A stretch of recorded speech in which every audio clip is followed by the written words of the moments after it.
Bienvenidos a Farmaciencia. Soy Brisa Rodríguez Ordóñez y hoy me acompañan Snyder Ríos Alayo y Snyder Roncal Merejillo. El tema de hoy es uno fundamental en el área farmacéutica, la cinética química y la estabilidad de fármacos. Vamos a descubrir hoy su teoría, resolveremos algunos problemas y analizaremos un caso clínico real. Para poder comenzar, Snyder, ¿nos podrías decir qué es exactamente la cinética química y por qué nos importa esto en farmacia? Excelente pregunta. La cinética química estudia la velocidad de las reacciones químicas y los mecanismos los cuales explican cómo ocurre una reacción. A diferencia de la termodinámica, que solo considera estados iniciales y finales, la cinética introduce la variable tiempo, lo que hace especialmente útil en farmacia para predecir la vida útil de los medicamentos.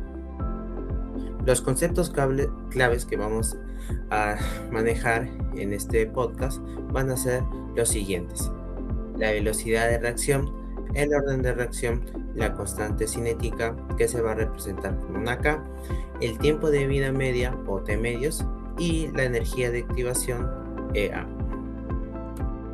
Voy a complementar eso. Para una reacción general A más B, producto C más D, la velocidad se expresa como el cambio de concentraciones con el tiempo.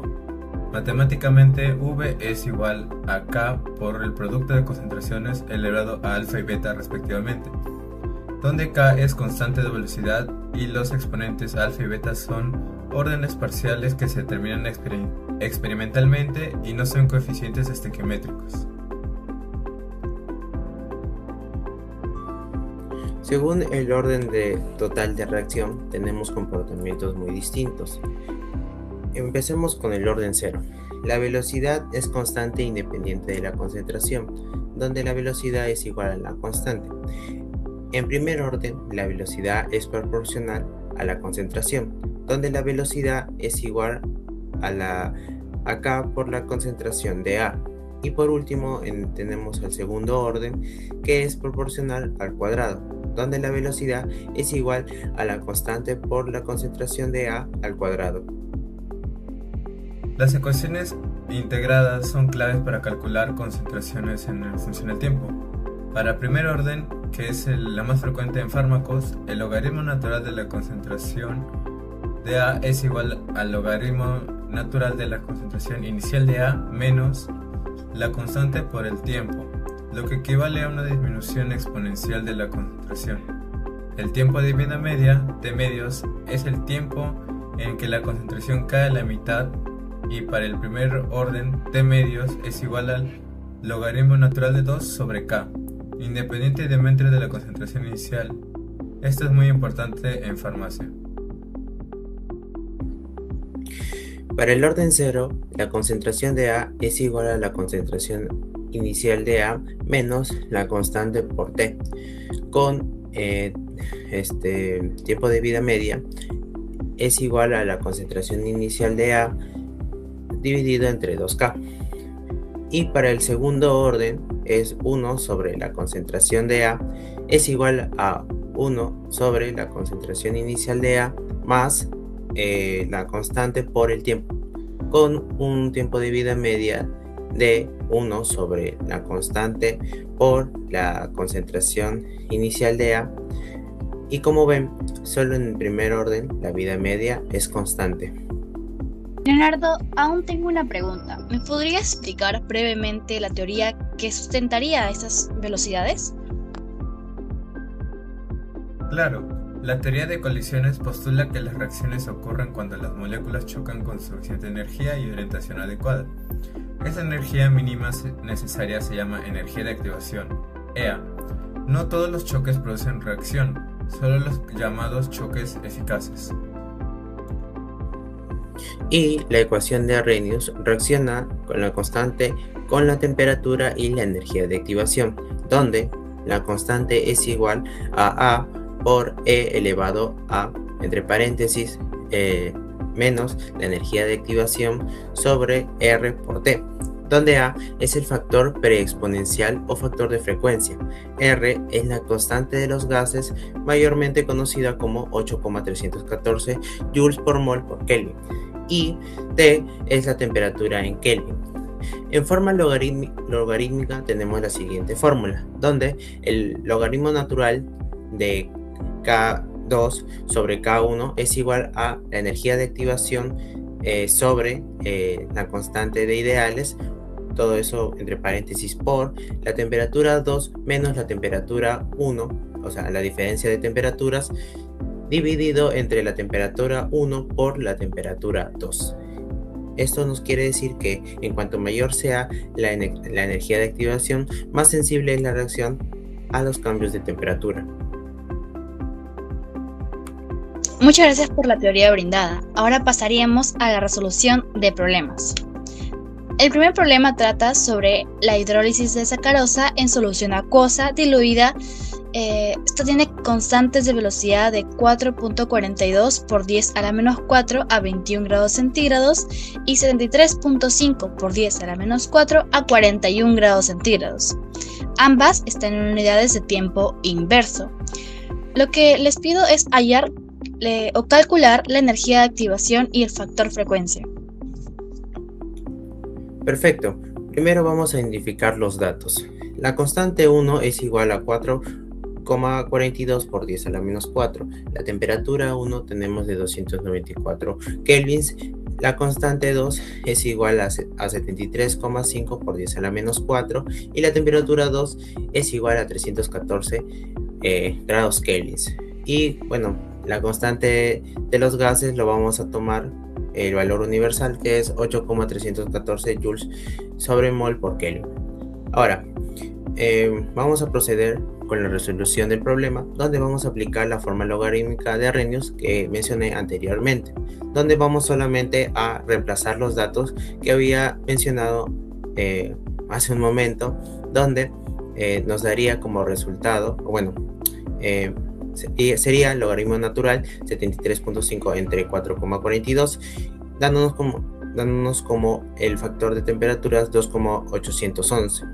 Luego pasamos a reemplazar el tema de las T's, donde sería 314 menos 294 sobre 294 por 314, dándonos como temperatura el 2,167 por 10 a la menos 4 kelvins a la menos 1. Despejamos todo eso con la energía de activación, donde sería igual a la constante de los gases por 2,811 sobre 2,167 por 10 a la menos 4, dándonos como resultado 107,930 joules por mol, que esto aproximado sería 107,9 kilojoules por mol. El factor de frecuencia A despejamos de K, que es igual a A sobre E elevado a la energía de activación negativa entre R por T. Usamos K1 y T1. Despejando nos quedaría que el factor de frecuencia A es igual a la constante entre E elevado a la negativa de la energía de activación entre R por T1. Reemplazando nos quedaría que A es igual a la constante, que es 4.42 por 10 a la menos 4 sobre E, que la energía de activación es 107.930 kilojoules mol, y la constante de los gases multiplicada por la temperatura, que es 294, quedándonos A igual a 1.097 por 10 a la menos 16 unidades de tiempo inverso.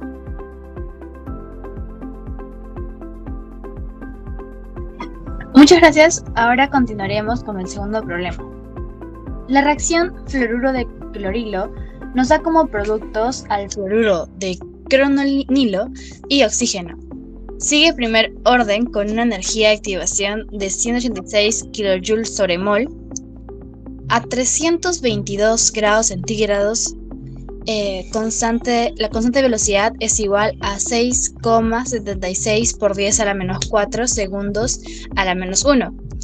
Ahora debemos calcular en primera instancia la constante de velocidad a 25 grados centígrados y En segundo lugar, la temperatura para la constante de velocidad, que esta sería igual a 4 por 10 a la menos 2 segundos a la menos 1. A partir de datos tenemos que K2 es igual a 6.76 por 10 a la menos 4 segundos a la menos 1 y su temperatura 2 es de 595 Kelvin. Buscamos K1 y T1. T1 lo sabemos que es 298 Kelvin. La energía de activación que es 186.000 joules mol. Aplicando a Arrhenius el logaritmo natural de la constante 2 sobre la constante 1. Reemplazando los datos nos quedaría que K vale 37.47. Entonces K2 entre K1 es igual a E elevado a 37.47, dándonos como resultado 2.07 por 10 a la 16.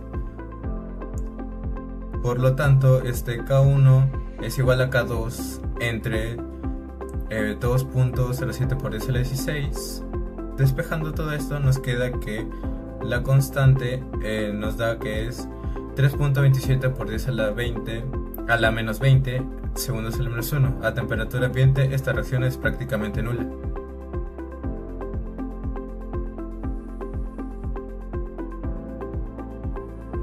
Ahora pasemos a la parte B, donde vamos a calcular la temperatura usando la constante de 4 por 10 a la menos 2 segundos a la menos 1. Y como referencia tenemos a la constante 2 de antes utilizada, donde se utiliza el 6,76 por 10 a la menos 4 a 595 grados Kelvin. Ahora vamos a reemplazar con la ecuación del logaritmo natural, que nos daría 4 por 10 a la menos 2 sobre 6,76 por 10 a la menos 4, dando como resultado 4,080. Ahora, 4,080 lo vamos a reemplazar en la ecuación con los factores de las temperaturas, donde simplificando sería 2427 por 6T es igual a 22.372 por 4T menos 13.311.578, donde para calcular la temperatura vamos a dividir el 13.311.578 entre 19.944,8, dándonos como resultado final el 667,4 kelvins, que si lo pasamos a grados Celsius nos daría 394,4. Muchas gracias. Ahora, después de responder a las indicaciones del segundo problema, pasamos al último problema del día de hoy. A 310 grados centígrados, la arsina tiene como productos al arsénico más 3 medios de hidrógeno en primer orden. Tenemos en cuenta una presión inicial de 784,3 torricelli. A las 3 horas, esta alcanza a 878,5 torricelli. Lo que se pide es calcular la constante de velocidad y el tiempo de vida media. Para este último problema vamos a trabajar con las presiones, donde X, que es la presión de la arsina, que se descompuso al tiempo T. Por estequiometría, por cada mol de arsina que reacciona se producen 3 medios moles de hidrógeno, con un incremento neto de 1 medio mol por mol descompuesto. Entonces, pasemos a la presión total, que es igual a la presión inicial de la arsina menos X menos 3 medios por X, donde la presión inicial lo vamos a sumar con X medios por A, que el tiempo sería de 3 horas. Por lo tanto, sería 878,5 es igual a 784,3 más X medios, por tanto, X nos daría como resultado 188,4 torricelli, donde la presión parcial de la arsina en 3 horas sería la resta de la presión total, donde 784,3 menos 188,4 nos da como resultado 595,9 torricelli. Aplicando primer orden, el logaritmo natural de la presión inicial sobre la presión que queremos calcular es igual a la constante por el tiempo. Reemplazando los datos nos dan que el tiempo para el primer orden es 0.0915 horas a la menos 1, y el tiempo de vida media es igual a 0.693 sobre la constante. Reemplazando nos queda que es 7.58 horas. Datos brindados a los tres problemas. Ahora presentaremos un caso clínico.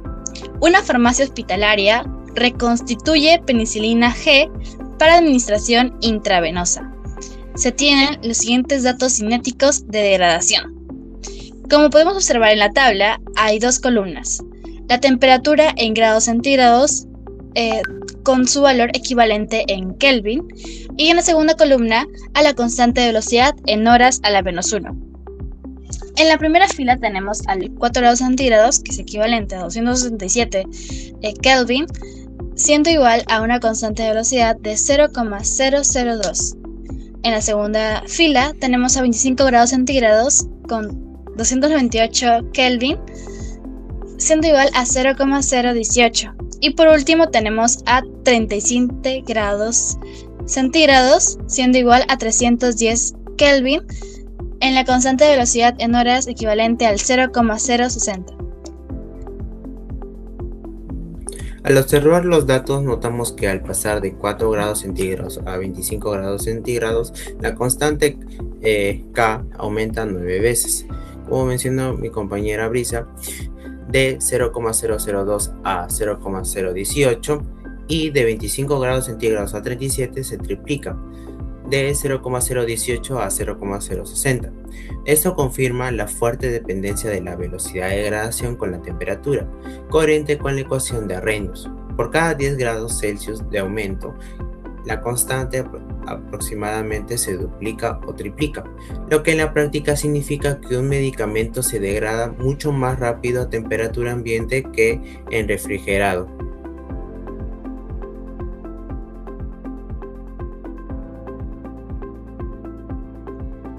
Calculamos la energía de activación usando datos de temperatura 4 y 37.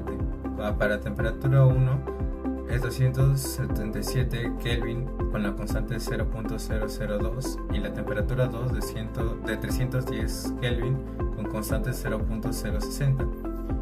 Utilizamos la misma logaritmo de K2 entre K1, nos da que el logaritmo, hallamos el logaritmo natural de 30, que es 3.401, y el factor de temperatura, que es la resta de la temperatura mayor menos la menor entre el producto, dándonos 3.844 por 10 a la menos 4 Kelvin a la menos 1. Por lo tanto, la energía de activación equivale a 73.490 joules mol, o expresado también en 73.5 kilojoules mol. Esta energía de activación moderada explica por qué la penicilina G es relativamente sensible a las variaciones de temperatura, y justifica plenamente la refrigeración como medida de conservación. Ahora pasemos a hallar al T90, que es el tiempo en el que el fármaco retiene el 90% de su concentración inicial, es decir, la concentración de A es igual a 0,90 por la concentración inicial de A. Para primer orden, T90 es igual al logaritmo natural 1 sobre 0,90 dividido entre la K, que esto es igual al logaritmo natural 1,1111 sobre 0,018, dándonos como el tiempo prolongado de 5,86 horas. Esto significa que a temperatura ambiente la penicilina G reconstituida es estable farmacológicamente por menos de 6 horas, con implicaciones directas para la dispensación hospitalaria. Aquí es donde surge otra interrogante. Snyder, ¿y esto qué pasa con el pH? El pH es crítico para la penicilina G porque el anillo beta-lantámico de su estructura es susceptible a la hidrólisis tanto en medio ácido como medio alcalino. En medio ácido, los iones protones catalizan la apertura del anillo, pero en medio alcalino, los iones hidroxilo atacan nucleofílicamente al carbonilo del anillo.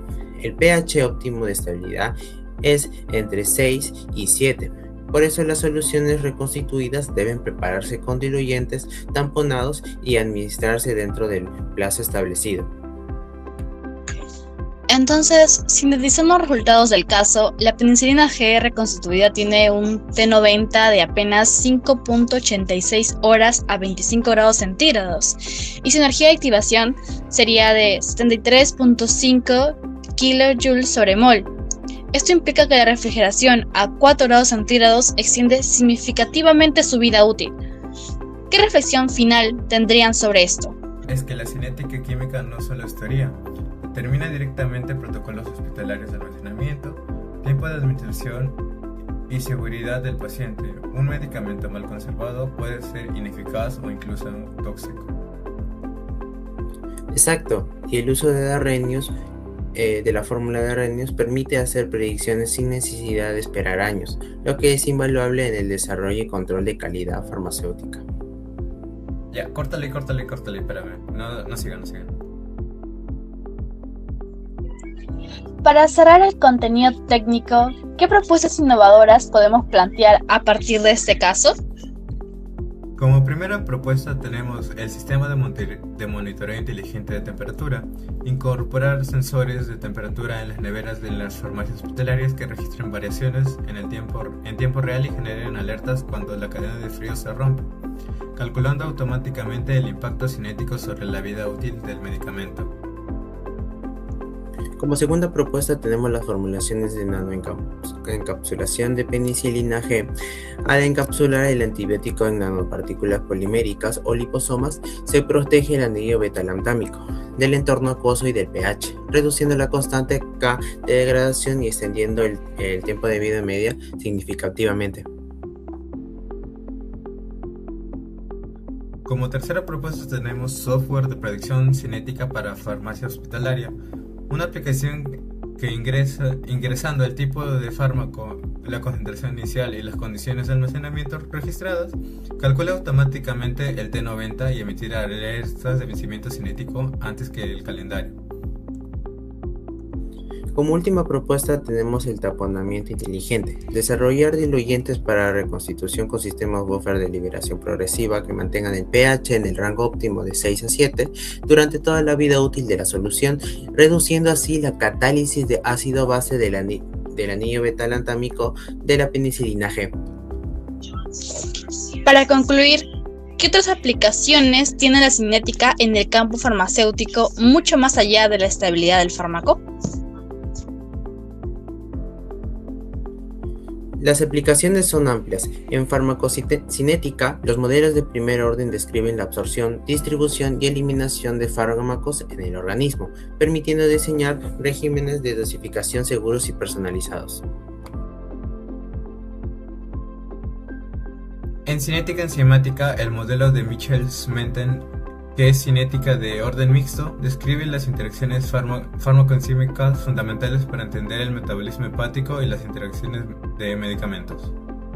En control de calidad, los estudios de estabilidad se le da a 40 grados centígrados y 65% de humedad usan Arrhenius para predecir la vida útil a largo plazo en meses en lugar de años. En toxicología forense, la cinética de primer orden permite estimar la hora de ingesta de una droga a partir de su concentración sanguínea. Y en el desarrollo de nuevas formulaciones farmacéuticas, la cinética guía el diseño de los sistemas de liberación controlada que mantienen concentraciones terapéuticas sostenidas en el tiempo. Y con eso cerraríamos este episodio. Hoy cubrimos desde los fundamentos de la cinética química hasta la resolución de 3 problemas, añadiendo un caso clínico de gran relevancia para la práctica farmacéutica. No olviden que les dejamos las referencias bibliográficas al final del video. Gracias por escucharnos y recuerden que un medicamento bien conservado es parte de un tratamiento. Hasta pronto. Nos vemos. Bye.